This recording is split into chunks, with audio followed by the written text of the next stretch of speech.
이번 시간에는 2차 함수 도입하면서 프로젝트 수업으로 진행해 보려고 해요. 다양한 요소들이 있어서 선생님들이 잘 고민하시면은 다른 과목하고 융합 수업도 가능하고요.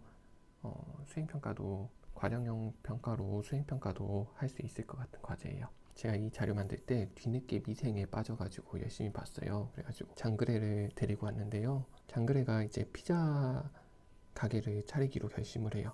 피자 가게를 만들려고 조사를 해봤대요. 그랬더니 1cm짜리 피자를 만드는데 30원이 든대요. 그렇다는 것은 원의 넓이는 파이 아래 제곱이니까 파이 제곱 센티미터만큼 만드는데 30원이 든다는 얘기죠. 그럴 경우에 2cm짜리 피자를 만드는 데는 넓이가 4파이 제곱 센티미터니까 4 곱하기 30원 이렇게 되겠죠. 그래서 이것들을 계산을 해보는데 이 식의 관계가 이거죠. y는 30x 제곱 형태가 나오는 거죠.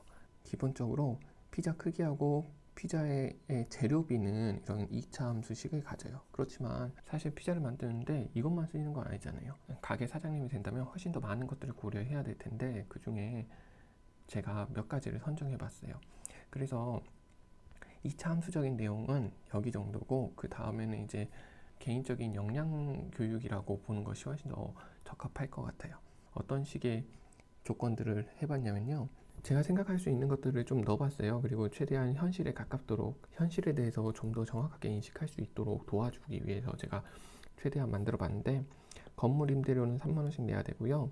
피자 한 판을 만드는데 사실 재료비만 드는 게 아니고 전기세도 들고 물도 들고 뭐 이런저런 부대 비용들이 많이 발생할 거예요. 거기에 대한 비용이 약 200원 정도 된다라고 가정했고요.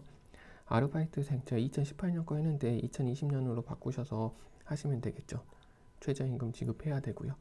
근데 최저임금 아르바이트생을 고용하는 이유는 판매량이 많아지기 때문에 혹은 판매량이 많아서 그것을 감당할 수 없기 때문에 아르바이트생을 고용할 거 아니에요. 그래서 아르바이트생을 고용할 경우는 판매량을 50% 증가한다고 가정했어요. 그러니까 만약에 실제 최종적으로 아이들이 이런 주문서를 작성해가지고 아이들끼리 상대방의 피자를 사줘 볼 거거든요. 그래서 최종적으로 내가 아이들 주문해서 50판이 나왔다.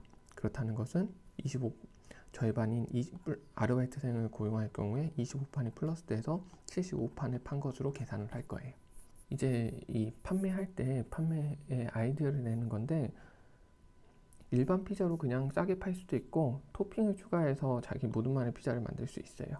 근데 5원이 더 추가돼서 35원이 돼요. 그래서 이런 경우는 이제 발표할 때 무슨 피자다 라고 이야기할 수 있게 돼요. 그렇지만 이걸 사용하지 않으면 그냥 일반 피자로만 나중에 발표해야 되는 형태로 진행했고요. 광고비도 했어요. 광고를 할 경우에는 광고비가 4만원 들어가는데 이때는 이제 30%가 추가로 증가한대요. 요즘 배달의 민족 같은 배달앱에 대한 이야기들도 많은데 그런 아이디어를 담아가지고 광고 대신에 아이들에게 익숙한 어플에 등록하면 수수료는 얼마나 더 줘야 된다 뭐 이런 이야기들을 좀 조사해가지고 만들어봐도 괜찮을 것 같다는 생각이 하면서 드네요. 마지막에 이제 주문서를 작성할 거예요. 주문서 작성은 이렇게 할 거예요. 1인당 3만원 예산 안에서 투표할 수 있게 하고 한 곳에서 여러 판을 구매해도 돼요. 그렇지만 자신의 모든 피자에는 투표할 수 없고요. 그러니까 친구들의 발표를 다 듣고 주문서를 작성해서 주문하는 거죠. 근데 이 금액은 적당히 고려해 보셔야 돼요. 저 같은 경우는 한 반에 20명 정도 데리고 수업을 했어요. 그러면은 1인당 3만원이면 60만원이잖아요. 근데 모둠은 5개 모둠이에요.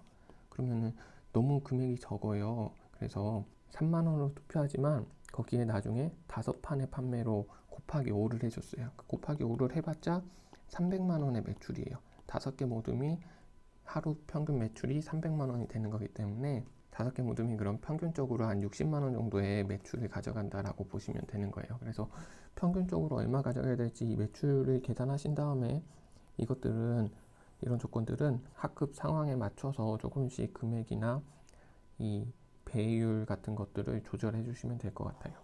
그래서 아이들은 가게 이름도 정해보고요.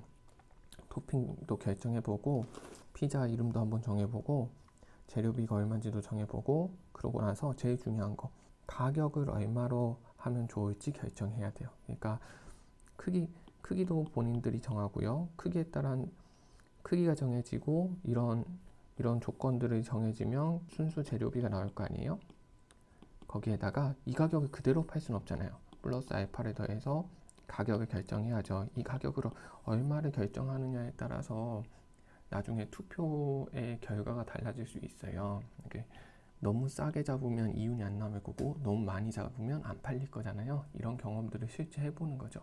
이런 것들을 이제 저 같은 경우는 전지에 아이들이 홍보 자료를 만들거나 PPT로 홍보 자료를 만들어 가지고 발표하는 형태로 진행했고요. 그것을 보고 아이들이 직접 주문서를 넣고 이 주문서대로 실제 순이익을 계산해보고 순이익이 어느 모둠이 가장 많이 나왔는지를 평가 요소에 넣기도 하고 준비하는 과정을 평가 요소에 담아가지고 수행평가를 진행했었거든요. 2차 함수 들어가기 전에 아이들과 수학적으로 사고하면서 즐거운 경험을 제공할 수 있는 프로젝트 수업 사례니까 선생님들 한번 사용해 보시고 수정하실 수 있는 부분도 수정하시고 추가하고 싶은 의견 있으시면 댓글로 남겨주시면 감사하겠고요. 제가 수업했던 영상이 아마 유튜브에 있을 거예요. 제 카페에 링크 공유해 놓을 테니까 그것도 같이 한번 확인해 보시고요. 카페는 이 영상 동영상 설명 부분 보면 링크 있거든요. 거기 들어오셔가지고 서로 소통할 수 있었으면 좋겠습니다.